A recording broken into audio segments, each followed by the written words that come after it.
Thank you very much for chatting this morning. Um, I No mean, worries. first of all, perhaps if we start with just how you came to be in Nottingham city centre this morning. Yeah, of course. Yeah, no problem. So, I'm a married father of two. Our eldest child, our 14-year-old son, had an emergency dental appointment in Nottingham city centre for 8:30. Normally, it should be a school run, but we had to go into the city centre. And as we live 2 miles from the city centre in a place called Woollerton, just down the road, and we drove in. We drove into the city this morning and started to see a tailback of traffic. So I thought it's a bit odd, that we'll give that a miss. So we took a detour, managed to get into town, and then got to the dentist's on time. But the actual dentist himself was actually late for the appointment and stuck in traffic. And looked on Twitter and noticed that Twitter was kind of a buzz with a lot of chatter about what on earth is going off in Nottingham. There's like huge backlogs, huge congestions. And then I got a message from a friend on WhatsApp, whose daughter was ice skating at the ice. We've got the National Ice Stadium here in Nottingham, and she's quite the budding ice skater, and she goes in for practice at 6 a.m. in the morning. And they were told to all stay inside the ice stadium and not to leave because there was a major incident underway. And then a woman had apparently, an eyewitness had got into, she'd sort of seek refuge in the ice stadium, and she'd said that apparently somebody in a van had ploughed into a number of people, injured a number of people. Of course, naturally at that stage you kind of think, first of all, this is surreal. It's a beautiful, like probably most of the rest of Britain, we're in the middle of this heat wave. It's the most beautiful morning, clear blue skies, sun shining, most people are in shorts, t-shirts. And yeah, little bit surreal. So all of that nicety was kind of punctured by, okay, your first thought is this is a terrorist attack. And I just said, look, don't want to scare anybody, but having looked at Twitter, everyone was just going about their normal day in the dentist, and mentioned, look, it seems as if something's kicking off here.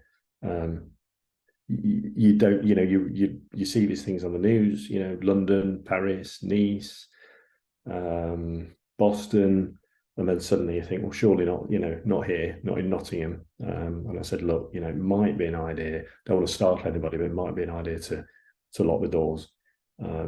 Just better be safe than sorry. It was all full sort of female staff at that point, and just thought, we need to kind of like lock down the place, really, just in case, because you never know. And what was strange was that there's it's that fog of war, really. There's a lot of information flying around then on social media in terms of it's this, it's that, it's the other, yeah, a lot of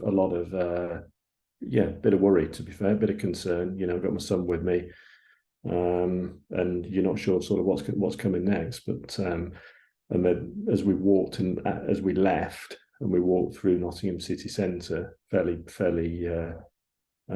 swiftly, they had the market square pretty much almost on lockdown under guard with the police, and various parts of the city cordoned off as well. And there's still some rumours flying around. Is it terrorist attack?